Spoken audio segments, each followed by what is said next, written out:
Now that I've finished the game and successfully prevented at least one evil from being unleashed on the world, I now have a choice of Casey's mod, which I've been doing in a separate series, and pressing escape to go into the CamWorks memory. Yes, this is kind of a clever way to do the chapter select in this game. You can see kind of the initial beginning, chapter 1, 2, 3, and the epilogue, as well as each one of the video sections in case you'll want to go back and look at those for, say, the purpose of doing ARG stuff. You see those post-it notes there? Oh man, that was a pain to do. But let's start out with Act 1. Not so much a secret, but a puzzle I never solved. There was always that painting directly to the right of me that would show a board set up with 2 specific cards on there. Well, if you fulfill that, you get the clover. I did get this in Chapter 2, but it works a little bit differently than it does there. Here, it's actually a lot more useful, rather than just re-rolling the first hand that you're dealt at the start of a match. Instead, when you get a choice of cards, for example, going over to this one, you now can click on the clover at the bottom of the screen, and it will re-roll your choices. And it's multi-use. Once you get it once, you can use it for every single choice of cards possible. Black Goat, if you have the goat eye, the one that has the more long pupil after you stab out your eyeball, it appears as a cute anime goat with a maid dress on. Also, being a character that you sacrifice, you do get a very large boon for doing so. It just so happened to be the anime one this time. A coincidence. Long Elk has 2 different pictures you can see on the card. Sometimes it's the vertebrae, but sometimes when you draw it, it's the head. It's a strange card, I gotta say. Probably a little bit more useful than I was giving it credit for. Child 13 has a couple of different secrets associated with it. I'm fairly certain when I was playing the game did see that when you sacrifice it, it goes into attack mode, gets 2 damage, starts flying, making it a little bit more useful than your average cat to do multiple sacrifices with. And the evolution sigil turns it into Child 14. Really moving up in the world. And then if you do manage to, say, get an infinite loop like I'm doing here with the Ouroboros, yes, even in the first chapter, it will eventually turn into the Hungry Child. And it does retain its hungry childedness, even though it's still called Child 13 when you do get the death card. Yes, and this one, ignore the weird aspect ratio. It's some other secret that I was doing. Stinky Sigil does in fact affect the moon. Not too many secrets in Act 1 for the overall mystery of the old data and everything, but that was of course the beginning of the game where they didn't really expect you to think of Inscryption as being more than just a guy trapped in Leshy's cabin. No, things get a little bit more interesting in Act 2. Subsequent playthroughs of Chapter 2 still treat you to the intro cutscene, but since I'm in CamWorks now, I can hold down space or escape to fast forward through it. Now, I would have preferred if I could just outright skip it, considering how many times I have to play through this for other secrets, or of course the ARG, but at least it's not as bad as the Hex, where you need to play through the entirety of the game for some of the ARG stuff, Valamir and Mr. Shrewd side quest, so I guess I'm happy about that. Now, last time I chose, during the series I chose Grimora, and in some of the other recordings that I've done, I have chose P03 and Magnificus to see their unique dialogue when you try and replace them, and also their whole tutorialization and everything. So this time, I'm going to be doing Leshy. After all, you did start out Act 1 by using beast cards for the most part, so it makes sense that that's one you'd probably want to start with.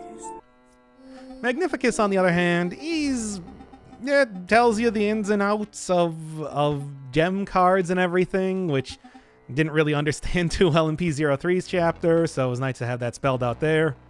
I mean, I eventually got it, but still, actual instructions from the game and everything.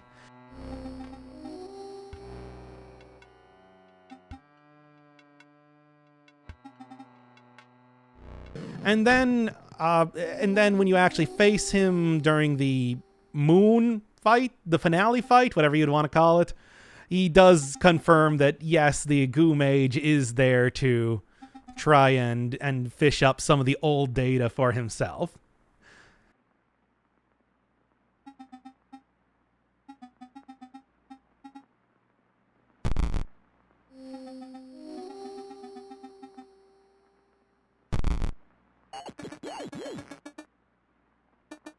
P03 is sarcastic and does not have time for, actually teaching me anything.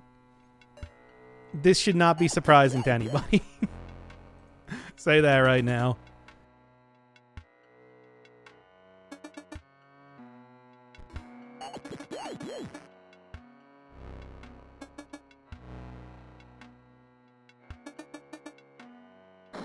Then, of course, when you actually fight him in the finale fight, he instead is just like, "Oh, hey, don't even have to go interrupt here. Great, saves me some time." Starting out here, of course, at Leshy's side, he immediately goes into DM mode again. I like that.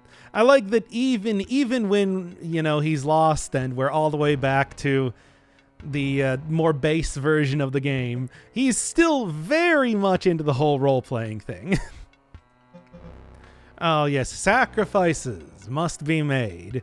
The original name of the demo for Inscryption, and well, probably gonna have to play through that one again because I think it's part of the ARG. I know quite a bit about the ARG. I did watch a video on that at one point in time, but I can't really say I remember everything perfectly. So I'm still going to be something of me trying to puzzle some of that out, but I don't necessarily know how far I'm going to get before I just end up looking up guides.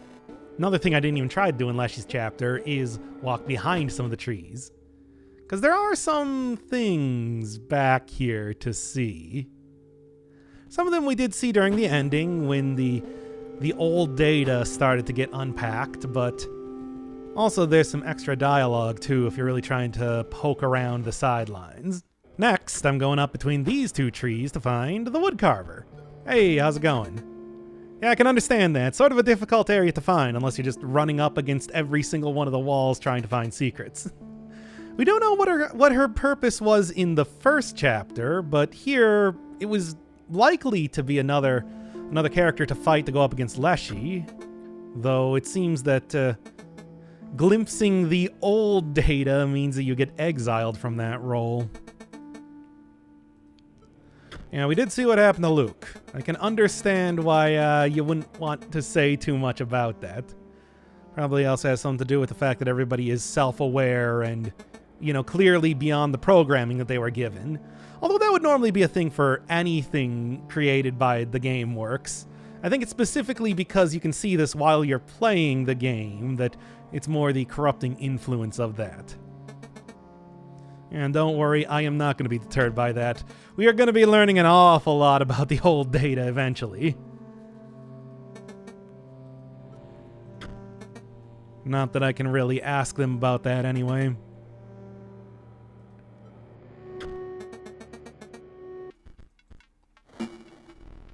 And there's the undead cat in Chapter 2, which I was kind of hoping to see specifically for the sake of, as I was doing this whole Ouroboros thing. In Gramora's place, I can go and buy some very special cards. I think over here, yes, Broken Obol left side, Broken Obol right side, and that should be everything I need to, well, create one single Obol. As always, the dummy fight is a pretty good place to set up any sort of special cards or whatever that you need to do. So, right there, right there. And it does combine into the same Obol that I've been using all the way since Pony Island. Appears in every one of these games for some reason. And now I have an offering for the basement. Did look at this before, but couldn't really do anything until right now. Let me in, Bone Lord. That's a nice ominous staircase. That leads into bones. Well, more like a rib cage with a pack of cards in the pocket. Yeah, I think that's what that is. And if I'm not mistaken, I do believe those are Carnoffel cards. Yeah, hi. We've met. I said hi before.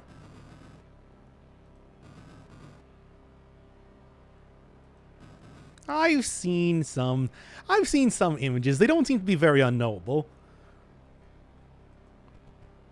Okay. Sure, what? Okay, yeah. I am. Okay, I did my whole like speech thing. Okay, you're serious. Great.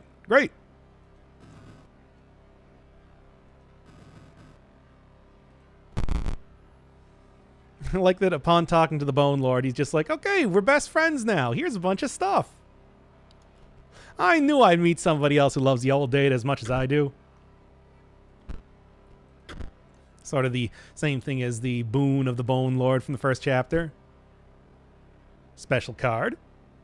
Got a couple of them here. The Great Kraken, of course, is the standout, but this seems to be pretty useful if you're trying to build any sort of undead deck. Too bad I didn't have it before. Then there's this, which appears to be some sort of, I don't know, holographic key. Well, holograms, and of course that light blue color was obviously going to be used in Chapter 3, so do still have a couple of multi-chapter side quests to do around here. After defeating Grimoire, I never actually went back and talked to this NPC. Named after one of the developers of Inscryption. Yeah, we know about Casey Hobbs, but that does confirm that yes, she developed it. I talked about it in the series, but never actually went to go talk to the Mycologists. So let's go do their whole quest now. Which I believe I remembered all the cards that I'm going to need for that. Yeah, found you. You can see it very clearly on the map. It's just I forgot to do any part of it. Gravedigger ×2, of course, is extremely useful if you're going for the whole undead deck. So, Roman.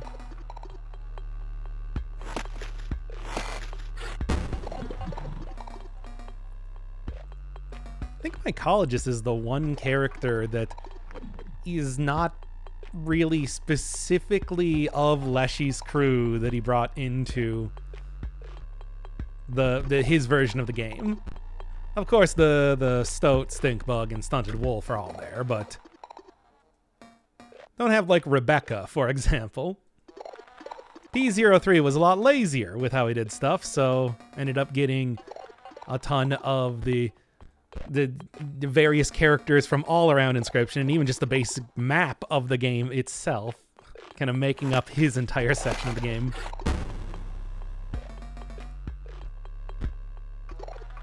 Spawns 2 copies of Spore Mice, which is probably extremely powerful, but there are so many ways to break this version of the game that I don't think it matters too much.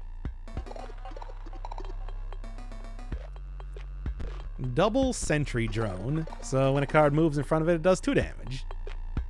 Would be very nice for Chapter 3, not important when Ouroboros is always the first thing offered by the trader in Leshy's area. They're all also Spore related. They're not just doubled up cards. They're like unique cards.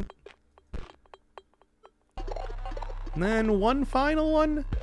I think this is the Blue Mage. Yeah, one of the helpful things is that each one of the categories does have a very consistent offering for the trader, which is why I was able to get both of the obol halves immediately over in Grimoire's area. I knew that I need to go on that one, because otherwise if I went on to like the bottom left thing to buy for, I would never get any of the obols. Yes, the Carnoffel code. You can just say it. We all know it's the Carnoffel code at this point in time. Really go out of their way not to talk about that. And then another mystery key. Not yet, but you can take a guess. And then it just repeats, in case you want to get multiples of each one of the various spore cards. I brute forced this puzzle last time, but if you go into the options, yes, it does have the little paint splatters on there and shows you right here that you are supposed to use the shovel. I also didn't take a look at this sheet over here. I don't know, I didn't end up seeing it. Yep, and it sure would have if you didn't just rip off his head right at the last second. And now Leshy being replaced. Got a little bit more Dungeon Master speaking about this. Oh, that's what he looks like when he stands up.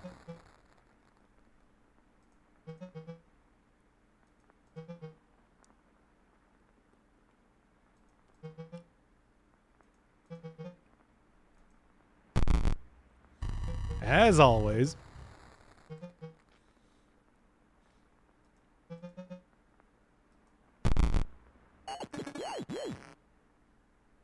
Well, you will when I go back to chapter 1 7 more times. Now that I have the key, there's another place in Grimora's area that, well, the Archivist's area that has opened up. There was one of these locks that I saw, but it just unlocked the second that I clicked on it. Here, a little bit different. Hey. Yep. You're otherwise absent for this because they didn't use the whole bones mechanic. Also still missing the horn.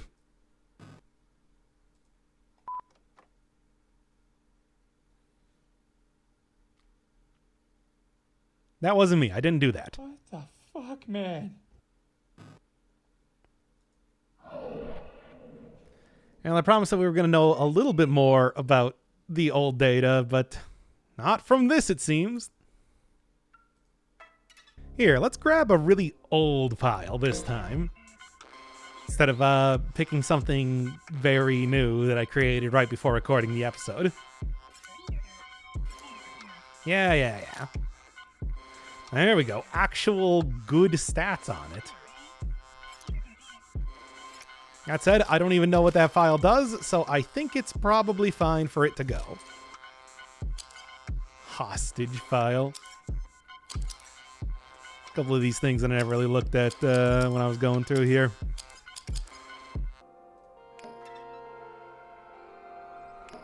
.666 entry again.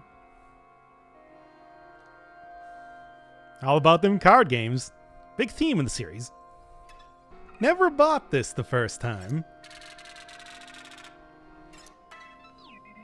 And it just gives you a solution to the clock. Which I think I don't even need to buy that for, but, you know, might as well, right? Yeah. I'll ignore it by solving the puzzle. And by the puzzle, I mean just setting things to the time they need to be. There, and... How did I screw this up? Oh, there we go. It's the Orobot. There we go. Would have been nice to have that the first time around, but at least I got it now. Ouroboros strengthens forever. Forever! Never goes away. I think I can remember that. 2 cost. Yep. Here we go. Do need to do this for other secrets now. Which one do I hate? Bomb latch or whatever. That's not that important. As long as it's not the Ouroboros. That's the important thing. Okay, so I need 2. 1. And then it is annoying. And the yes, that one. Keep it regular, and I do not want to disgrace Big Fat 2000's name. So we'll call it Big Lowell 2000. Yeah, I think that works pretty well. Like Big Fat 2000 was so important to the series. I can't just call any robot that. And there it is. Good old big ol' 2000. Can't really say it's the most impressive of things, but let me take a look then. Yes, okay, bifurcated strike is the third one. And then I remember the first time I did this, doing the 11 o'clock. I do not remember. Wasn't it 11 o'clock? No, right. I cannot remember how this works. So we got, yeah, flight for the first one. Third one then is bifurcated strike. That'll be something to remember for later. Okay, I've beaten the camera bot, which means I think I can do the last part here. Bifurcated strike, wing, and then mystery third one, which I could just brute force, but I won't. Yeah, this. Which you can actually get to light up some stuff. I just didn't realize you need to beat the boss first. Now, can I get that here? See a bunch of the random assets from the various scribe places around here. But I'm looking for... Yep, poison, right there. Okay, so now I can finally solve this thing, which was the wing, death strike. There we are. And then finally, bifurcated strike. Where are you? Yep, there we are. And that activates the same mock symbol to send me into Goo Mage territory. Yeah, this makes sense. Yeah, this checks out for about what I know about this character.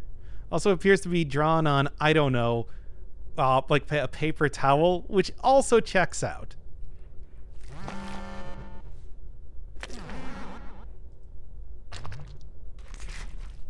I mean, it's pretty all right. It's cute. Yeah, it's pretty cute, I would say.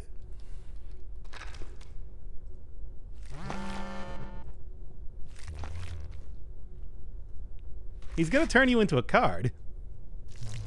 Also, he hates you. I mean, I hate to break that to you. Fine, I'll go and look at it again. There, is that enough? Yes, I did. No, I liked it in the first place. This slime man.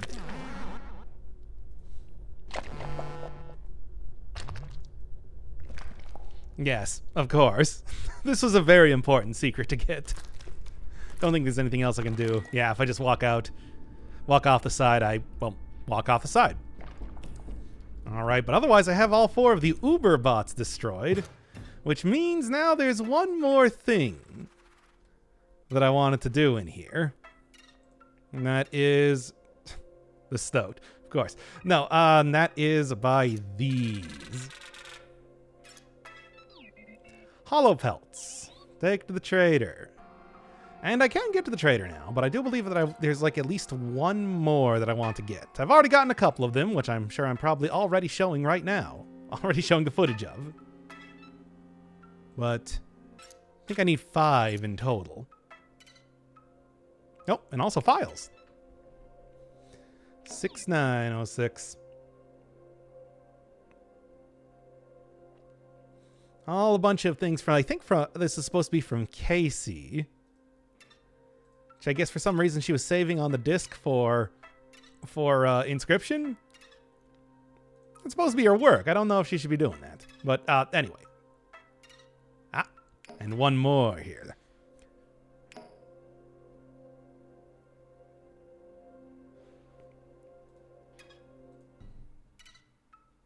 Yes, and there was one more file over here.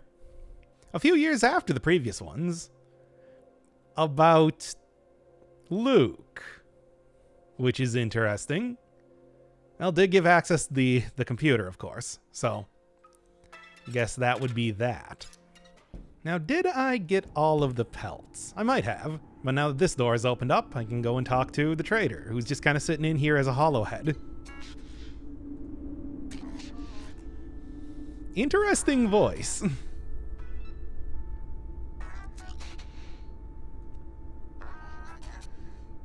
Yeah, it's a very Katarina type of thing.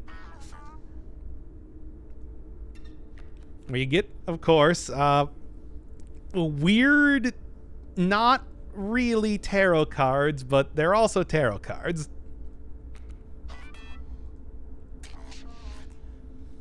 I do think we saw a very little bit about that when the old data was being unpacked.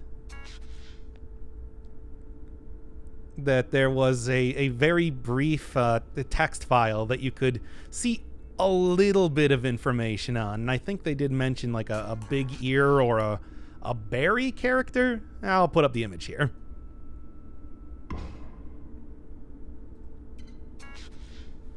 I'm starting to get a little bit more information about exactly what the deal with Inscryption is, but in a very vague way.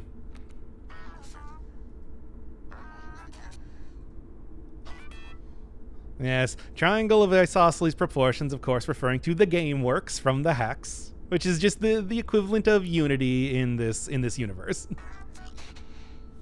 That's Irving, who doesn't really give you too much information about the connection to the Hex aside from the fact that this is taking place in the same universe, which you could probably also tell just from the fact that Sato ended up killing Luke, of course. Still got a couple, I think. Don't know if I have all of them.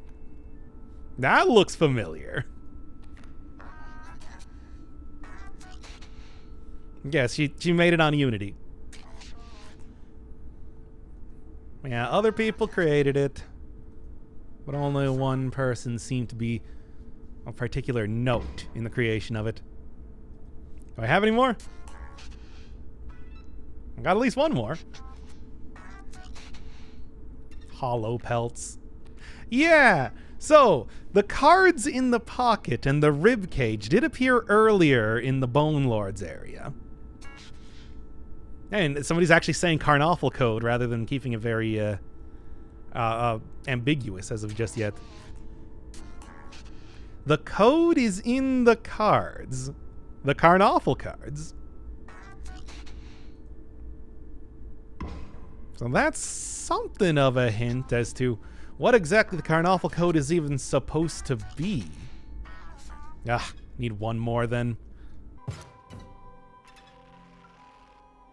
Of course, the final one is just all the way back in Grimora's place. The easiest one to find. Just forgot about that. All right, give me that last bit.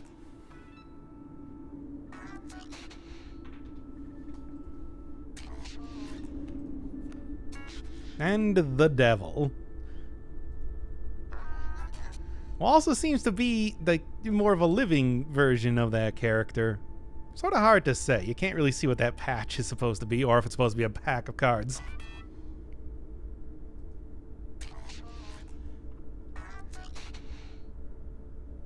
The devil? Mm-hmm.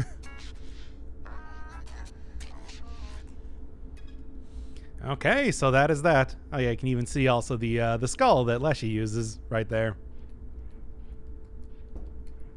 That is all the major secrets of the third act. For now. So there is one more. When you do finally end the game, that the painting that the slime mage created is also in Magnificus's area, except, well, I guess he didn't appreciate it nearly as much. Oh, yes, and I almost forgot about one extra secret. If you look in the Grimora and Magnificus section, there are a few extra Easter egg, jokey sort of rules that you can see here. Some of them kind of cool. I like that Haunter one and the Blood Guzzler, but stuff like speaking Bloody Mary into your microphone, I do not think is going to be, or virtual realist here, is going to be very easy to implement into the game, or, fair in any way at all.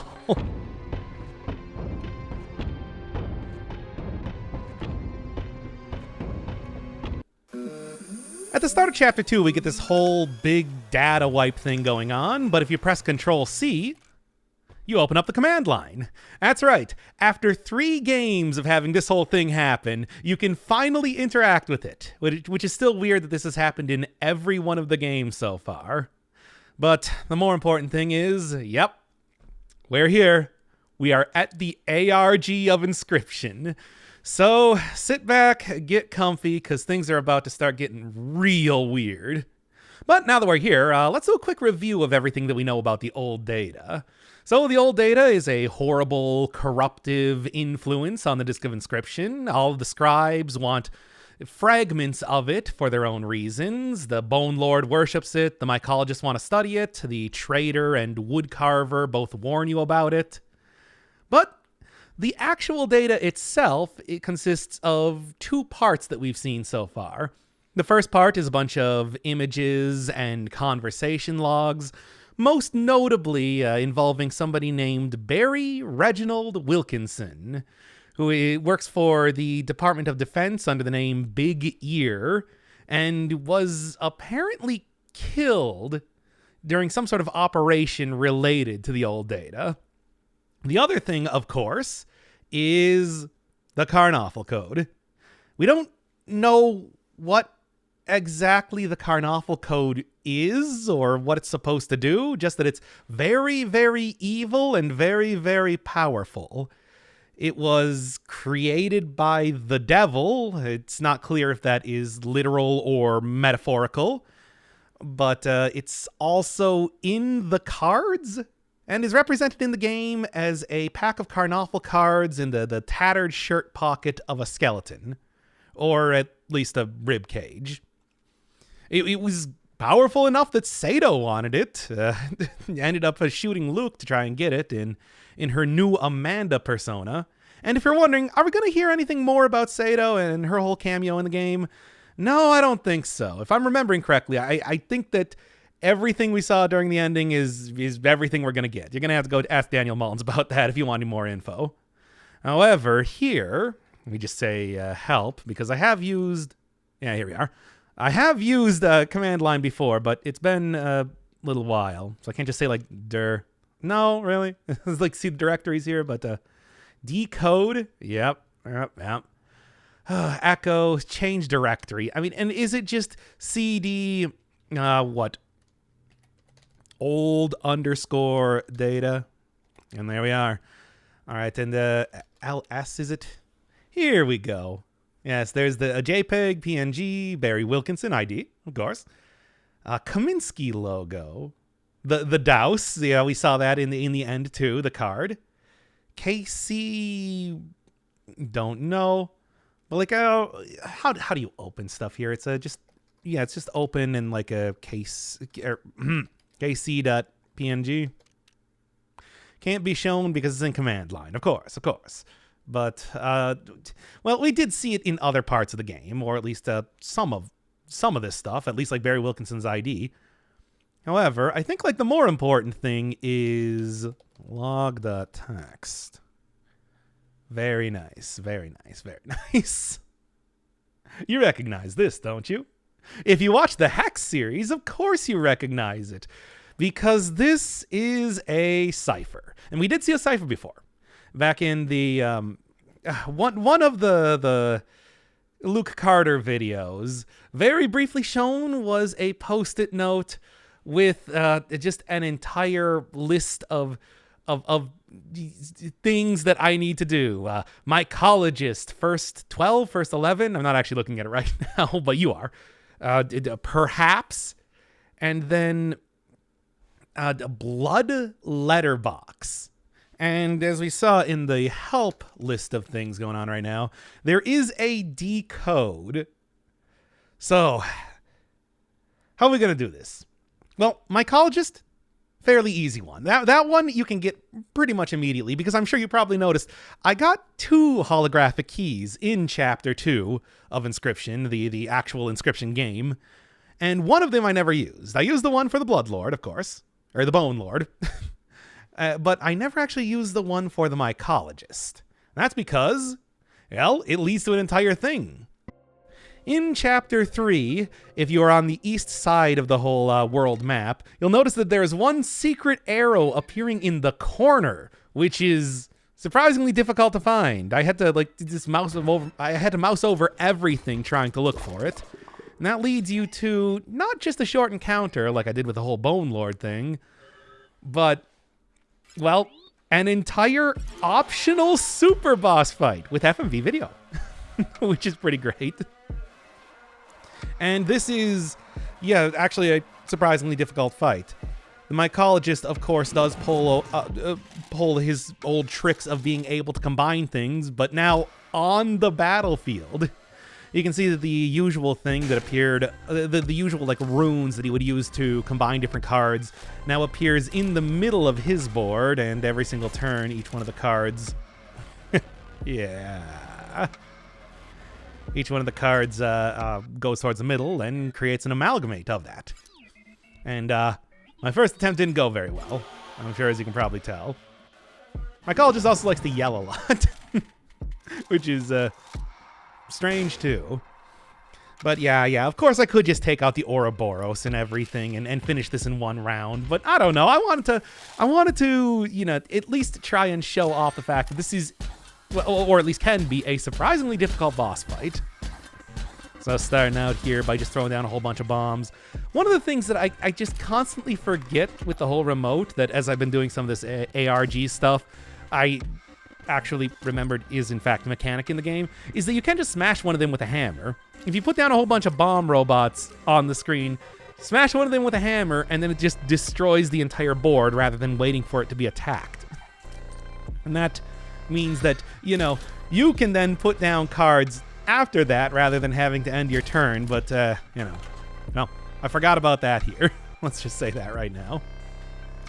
And much like each one of the other Uber bots or boss fights in general, this is a two-phase sort of thing. So kind of plan it out that you're not going to just get out here with a bunch of powerful cards and, well, like an Ouroboros, and just end it immediately. Even though an Ouroboros would still end it immediately, that's kind of how that whole card works. When you have 100 plus on there. Yeesh. You can see I'm leaning very heavy on the whole gem stuff, because gem cards are good. Definitely recommend doing. I think you can do this one almost at any point in time, because you're able to get over to this eastern part of Bottopia fairly easily. However, save it till the end, because yeah, Mycologist has a lot of cards, which should be no surprise. All right. Then, of course, the other thing is that if you destroy the cards that are about to go into the middle, that's a pretty decent strategy just alone. Prioritize that over anything else. And now all of my cards are getting combined, which is not a bad thing, let's be honest here. Lonely Wizbot, 1, not nearly as lonely now. And 2, he's just becoming increasingly more powerful until that happened. Well, hey, the undying on the double gunner is going to do me a lot of good. And then since this is the end of the game, I have a whole bunch of stuff like the Grizz here that I'm like, I don't even need this, really. That's from the Ouroboros. There it is. You can see there, one of those was the Douse, which, and 2 of those actually were cards that don't even appear in this chapter. Which is sort of interesting to see. But yeah, the actual cipher is Mycologist first 22. I'm actually looking at it right now. So I don't need that entire line of text that appeared there, but I am going to need the first 22. So that is the first part of the cipher, which is great. Second one, perhaps. So perhaps is... It's obvious to me, if you have not played every one of Daniel Mullen's games, maybe not as much. That is a beeper, perhaps. part of the... I don't even know if it was supposed to be an ARG for Pony Island or if that was something that was made up just because Daniel Mullins liked the idea of doing an ARG for Pony Island. And since he saw people like trying to think, hey, does it say a beeper perhaps when I play his father pure evil backwards? Anyway, it appeared in the hex again. It appears here. And one of the things that I noted even in the credits was that, yes, there is a credit for a beeper sound effect, or a model specifically, that's what it was. And I tried going to the website, doesn't exist, but that should be no surprise, knowing that there are question marks, like in the cipher, for the URL for that. And also, it's made by Louis Nathas, which, fairly obvious sort of hint right there as well. Anyway, that just means that all I need to do to get the proper cipher part for this is just to take the numbers and letters, well, numbers that appear before the double question mark. And if it's very hard to read with this sort of font, I mean, going on to some of the using some of the like ARG write-up type of stuff. I got a big old Google document of everything that I'll probably end up posting in the description for this. I would highly recommend reading through it. They give you a different type of credits that has a little bit more readable font.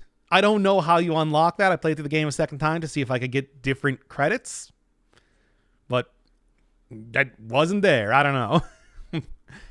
Anyway, last one is harder.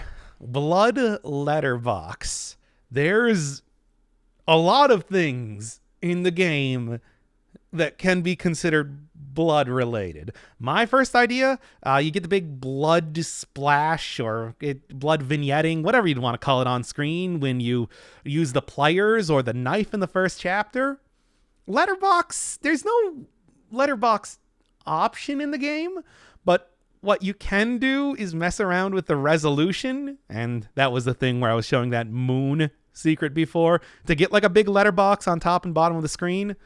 So I was playing through the first chapter, trying to find that, seeing if I could do anything with it. Nothing there. So what's blood? Bone Lord requires a blood sacrifice? He's an evil character, right? So I had that. So I had letterboxing in chapter 2 where he talked to Bone Lord.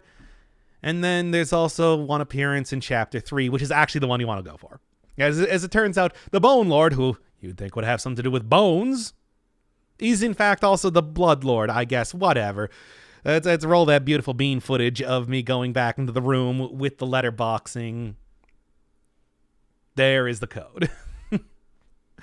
It is, I guess it sort of looks like it says Bone Lord 666 with exclamation marks, but the point is that is all three of the ciphers. Hack all of those things together, and I can say decode, log.text, enter cipher, no problem. Here, can I just copy this? Because I already had it written down in a text file. Yeah, that should do. Oh my god. Okay, whatever. I just copied it from the Google document. Was I doing wrong here? Oh, I forgot the $sign in letterbox. Okay, that would explain it. That would explain it. All right. Yeah, you do have to still keep the some of the special characters that appear in there. That was true in the Hex as well when they were doing this. But this is the same log that appeared in... This is the same log that appeared in the ending of the game, but you can actually see the beginning of it rather than just the very end. There's also some very clear sort of other things in here that, yes, equate to another cipher. Oh yeah, baby. It's not just one this time. We have multiple ciphers. I just realized that I didn't actually solve the first part of the cipher, so I had to go back and do that. But this was also the point in time that I stopped trying to solve it on my own because, well, the first part, figuring out Mycologist, perhaps, even Blood Letterbox might be difficult, but I do think it's possible for an individual person.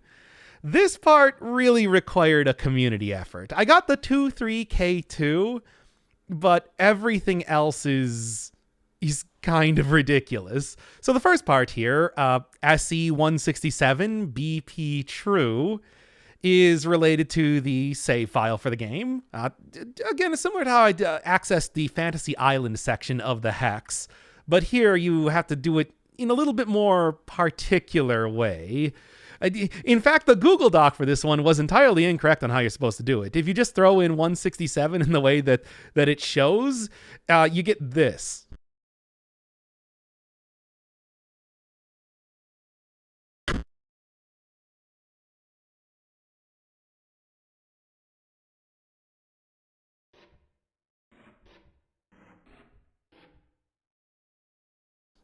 Which is not anything. You can't get up from the table, you can't play cards or do anything.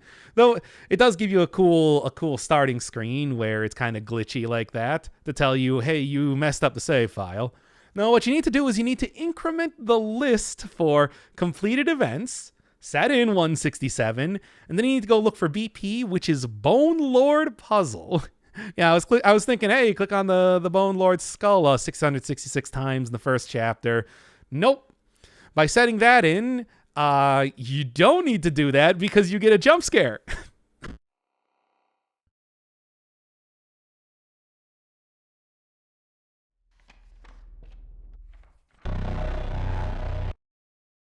Hey, how about that? Did not see that coming. So anyway, I am learned too much. This is the sort of thing. This is how Luke died, but I'm still going to keep going. So 2-3K2, on the other hand, this is a reference to one of the videos with Luke where he had some post-it notes on the bottom of his monitor that showed Pig 3K Pig, which is representative of the Douse. Like Deuce, like duo, whatever you want to say. Also, the Douse is in fact a pig. It's just sort of a very stylized hog. And you can see the two bells a lot clearer in the picture that you get of the original Carnoffel card that it's based on during the ending where the old data is getting unpacked. So that represents the 2.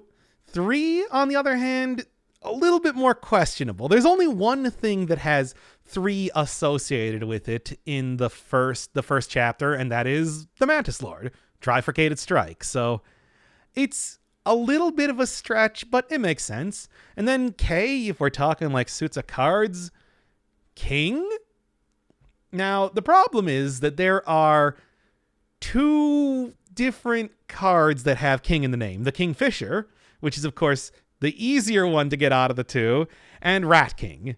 This was another one that I did on my own, but I did go look up on the Google Doc. Where is it, Rat King or is it Kingfisher? And of course, it's Rat King, because that's the harder one to play. Oh, let me tell you, this is a pain to actually get on the board. The Douse and Mantis God are 2 rare cards, of which you only have three ways that you can even get rare cards in the entire first chapter. 1, beating a boss. So of the 3 bosses, you have to get 2 Douse and a Mantis Lord from that. That is not going to happen in all likelihood. The second one is using the Mycologists. They will give you a copy of one of your cards, and that can include rare cards.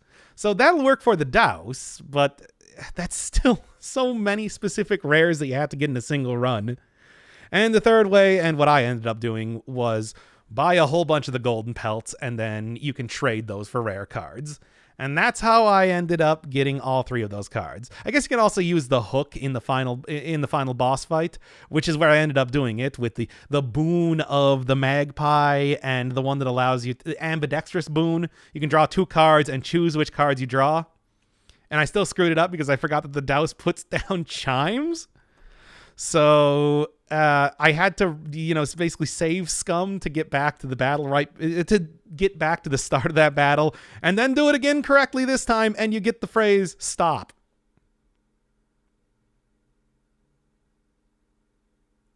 I have learned too much. Stop. Oh, boy. Next part, floor, or F exclamation point OOR. So this one actually has a story behind it. Because one of the other things on the monitor from the 23K2 hint is that Luke also has a post-it note that says mirror rorim in the same way that you'll see for the mirror tentacle, and that will give you a hint if you flip floor backwards into saying roof. And the most prominent roof in the game, of course, is the one on Leshy's cabin in Chapter 2. And if you count the individual boards on there, you'll get the answer to the puzzle. That is not the intended solution for the puzzle. That is a total and complete coincidence.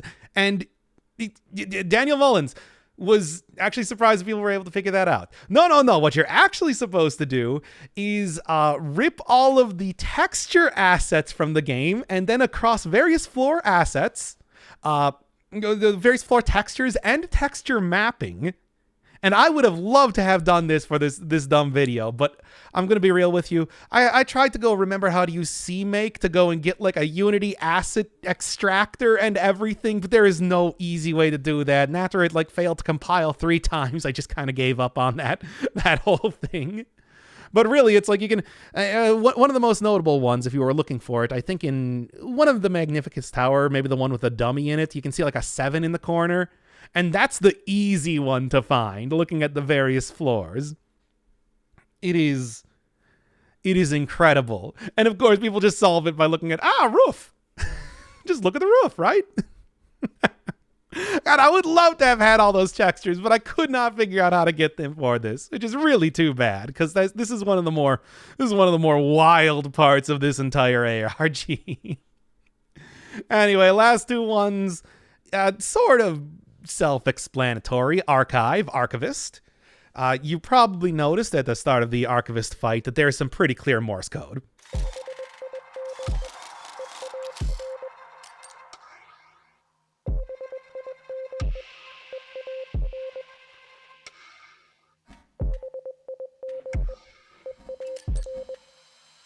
Yeah, you hear that?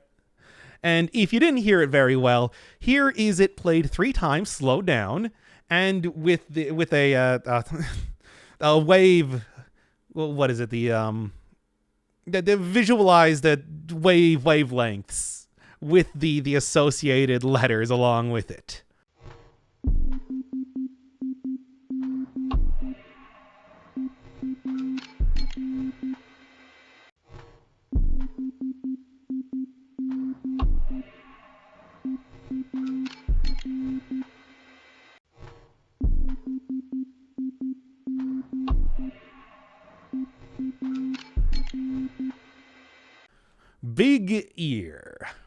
Big ear.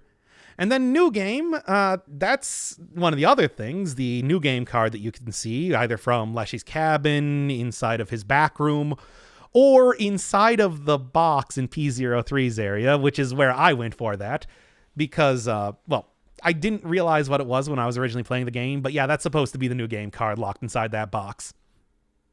And here's what it looks like.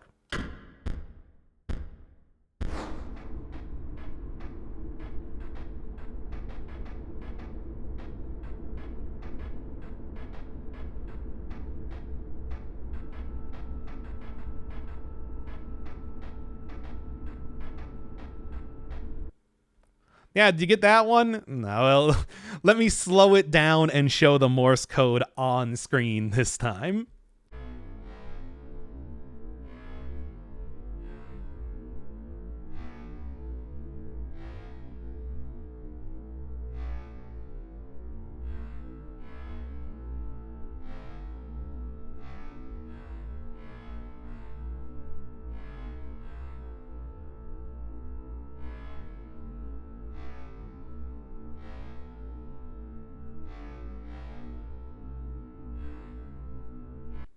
So that is Big Ear, no chance. Leads you into the final part of this whole, this absolutely ridiculous part, especially that stop thing. Getting that set up on the board, although really taking a look at the whole save file, you can actually just edit in those cards pretty easily. And since we're already doing save editing, I guess I probably should have done that. But back into it, baby. Open log.text. Or, I mean, decode log.text, because otherwise you don't really get too much here. And then hack all of that in there. I am learned too much. Stop. 2734. Really, we should have just all seen that coming, considering it is 2734. That's the Lost Souls password again from all the way back from Pony Island. Except here you got to find it by looking at all the floor textures in the game. And then 1 at the end. I mean, you could probably just brute force that last bit there at this point. And then Big Ear, no chance. Oh, I just realized that I actually forgot to save the decoded log. Let me just do that real quick. Yeah, because you got to decode it a second time is the thing. You can't just decode the regular file as it exists. You have all of these commands for good reason. Okay, there's that. And now log.txt, enter cipher, and we got the proper one this time. Oh, man. And there it is, a little bit farther up on top. Slightly more. And this is all apparently in Polish. So, I do recognize Super Weasel Kid there. So I guess that existed back when Inscryption was being created. Also, I guess Super Weasel Kid apparently looked... apparently, Super Weasel Kid looked like... The second chapter of Inscryption in like the real version, not the version that we actually saw in the hex. I will get a translation of that a little bit later. But the more important thing, oh yes, are you ready? It's the third cipher. Oh no. Oh, God, not again. I can't believe you're doing this to me again. All right. So in total now we got back to beginning, which if you watched my my very recent playthrough of the original version of the original version of Inscryption, known as Sacrifices Must Be Made, created for a game jam, that gave a message at the end when I shoved a cipher.cipher with the cipher that I just got there. And that gives me white lies ahead. Manatee, a little bit more questionable. Birchkin, also another little tiny single episode game that I played on the channel, is a reference to the pacifist character in the Catch Monsters demo. So go watch that if you want to see it. It doesn't actually appear in the game. It's just Birchkin has the ability pacifism, which happens to be exactly as long as Birchkin's name. Birchkin is also on the icon for that game when you got in the taskbar, so no surprise that he's a little bit more important than some of the other characters there. And then 57 meters. What could that possibly mean? Where have we seen meters in something? That's right, we're going back to beneath the surface. Oh yeah, baby, here it comes. Okay, 57, come on. No, that's an anchovy. Nice try, though. Oh yeah, I suppose I can... 57. There we go, come on. And there it is. Unfortunately, it also needs a cipher. But oh my god. This is... Oh, let me go get that real quick. This is actually very funny in some ways to think about the fact that we never actually left the hex, did we? I'm just seeing like the history of Daniel Mullins and how he is the Lionel in Walk in this case. where I am literally just seeing like a history of his games and how he started out creating a card game, went into like these wild games full of all this ARG stuff, and now we have a culmination of a card game with ARG stuff. We're still in walk, everybody. We're still here. There it is. Who knows what secrets are inscribed upon it? Of course, that's very clever, very clever. But as you can see, 0044 exclamation mark 3. There we are. Whoa, Nelly. I'm glad that I already had a full version of that. And that just leaves one more thing, and figuring out manatee. All right, y'all. Strap yourself in, because this is even more wild than the stuff we've seen before. So, hey, you remember how in one of the logs, they mentioned like one of the logs from Luke that I initially thought were supposed to be Casey. They're actually supposed to be Luke's logs. That he had gotten a sort of like Roman-themed card deck. I think he called it specifically Aqua Romans. It's a rare Julius C star from that. Well, as it turns out, that was actually a real like set of cards that Daniel Mullins created for Smash Up. And he made a post on a forum called Board Game Geek, where one of the cards he created was called Manatee Anthony. This ARG is so incredibly wild anyway. Okay. Here we go.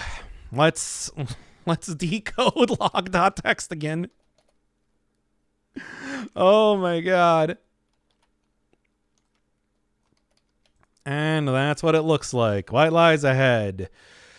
Anthony, pacifism, and 0044 exclamation mark 3. You had to put the first cipher in there, the Mycologist, perhaps bloodletter 1, specifically into the same place that I put the sarsaparilla 66, devil soul, etc. 1 from the hex. Let's scroll up, baby, and see what we got now.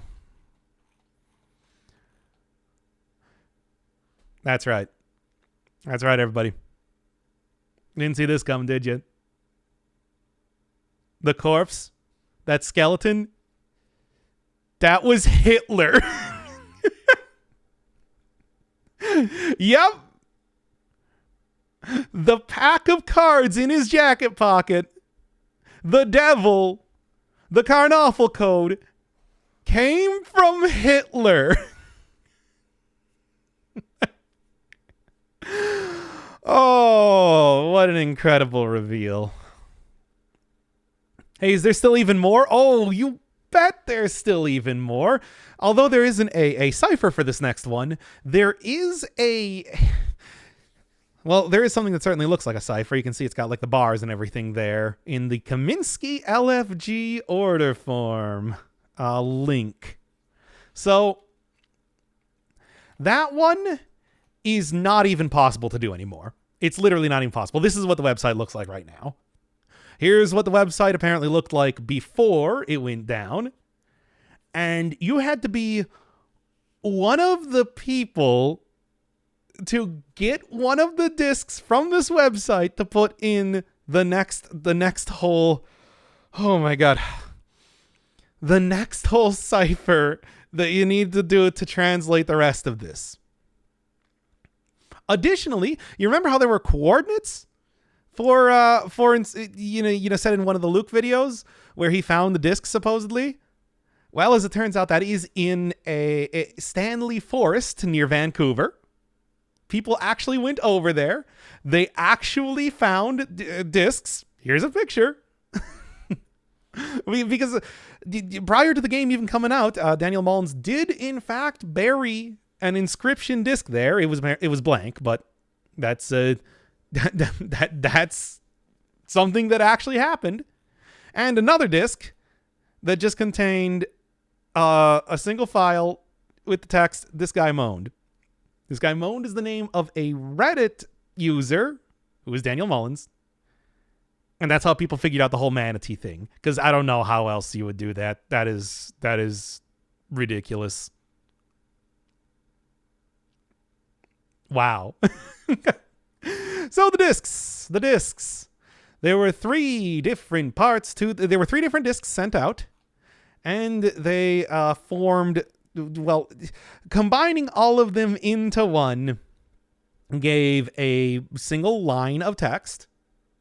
Another cipher called that just says, "Thank you for playing Inscryption, friend." Which is very cute, very cute. And then the end. It finishes up with the end. So let's do one more. Save log.txt. Decode log.txt. Final cipher. Thank you for playing Inscryption, friend. And then we can see this final bit. As soon as I go up a bit and see, oh, look, here's Russian text. There you go. And since, there is like the Russian and Polish text in here, thankfully on the whole ARG page, there is a translation of everything, which I will read out right now. April 30th, 1945, top secret information. Me and my comrade Maxim took photographs of the corpse and buried it in the drop-off location at data corrupted for any quality concerns, etc., and so on. And then this is where the 1A part comes in. This is it. This transcribed journal page reveals the very location of Herr Hitler's rotting corpse, and more importantly, the precious deck of cards in his jacket pocket, the Karnaugh code. I cracked the encryption last night. The inscription, more like. My situation here in the USSR is delicate, but I believe intelligence warrants an action that may blow my cover, and that's how Barry died. Yeah, it did. Poor Barry Wilkinson, aka Big Ear, was imprisoned literally hours after these words were written to the disc. He did eventually get it back to the States, but I have not had any luck contacting him. There are a shit ton of Barry Wilkinsons. It may not even be his real name. Well, judging by the ID that we got, it is. Not that it really matters too much anymore. I'm now prepared to smuggle the disc out of Moscow to West Berlin, and then on data corrupted Boston. The disc is carefully concealed among many blank ones. And then to B, fucking idiot, the fate of the world. The fate of the world if you consider the far-reaching effects, and throw it in a chest with lots of identical discs. Now we have to kiss these fucking Russian shoes or risk the worst fucking fate. I certainly have better things to do than read and reread this top secret disc. But no, the fucking idiots at Game Funa have to finish their game. It's a fucking cover, people. Fuck you too, Mr. Kaminsky. They never told us that. Nobody is playing this. Just give me a Super Weasel Kid clone so I can print it out so it doesn't knock at my door at 11 o'clock in the evening by an 8-foot Russian. Yes, he is equally angry in person. Eureka! This explains so much, actually. I could not figure out why this disc would be tossed into a crate with a bunch of blank ones. Barry's plan to smuggle it out this way seems contrived at best, but I can't imagine the pressure he was under here. And then back to Barry. I believe this plan will work, and if it does not, better to lose this old data than allow the Soviets an opportunity to use it. We are currently, and then back to Russian, we are currently awaiting further instructions in the local tavern, playing a lot of Duroc, a card game. It's a card game because, of course, it's a card game. Accompanied with a few glasses of vodka. How fitting. Indeed, Barry. Indeed. We are full and satisfied, yet we did not say a word about the work we've done today. We feel like we're coming close to the end of such a long journey. Oh, I couldn't craft the encryption. I shouldn't even be, but what can I do to kill the fucking time? I have one more last little bit of that. Wow. So, there you go. Hitler had a pack of magical cards, or at least the order of the cards was magic. They smuggled it out from Russian agents into America. Thank you for playing Inscryption, friend. And then accidentally got picked up by Casey. Casey got killed. Luke found it after she hid it. And that's the entirety of that. Although, one more thing to see right at the end. That last little bit of code given as part of the last cipher is a YouTube video.